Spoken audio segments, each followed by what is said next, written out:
Elle fait partie de l'équipage qui effectue le dernier vol à destination de la Cité des Anges avant la suspension de la ligne Pop été Los Angeles jusqu'à nouvel ordre. Magda est hôtesse de l'air à Air Tahiti depuis plus d'une dizaine d'années.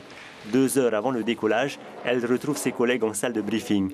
L'ambiance est bon enfant malgré la situation difficile de notre compagnie aérienne. À partir du moment où on porte l'uniforme, tout ce qui se passe derrière, je dirais, reste derrière ou à la maison. Et dès qu'on porte l'uniforme, le sourire est sur on, je dirais. C'est automatique. Vu que c'est le dernier vol qui va sur l'axe, le dernier vol, mais pas de l'année ni de la vie d'ATN, c'est juste le dernier vol avant que tout ça redevienne normal.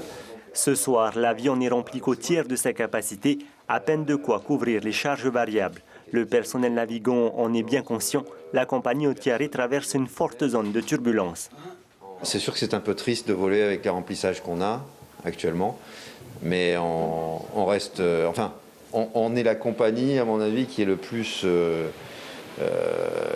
qui sauve les meubles en ce moment par rapport à toutes les autres. On a encore la chance de voler. Donc oui, non, on est positif parce que on arrive quand même à maintenir nos qualifications, nos vols, notre expérience, chose qui est pas donnée à tous les navigants actuellement. Malgré le doute et les incertitudes quant à l'avenir du secteur aérien, les salariés d'Air Tahiti Nui gardent l'espoir d'une reprise d'activité normale rapidement.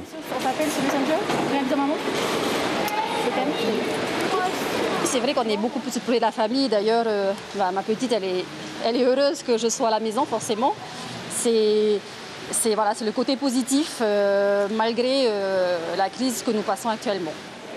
Hier soir, le Fakarava a fait un aller simple.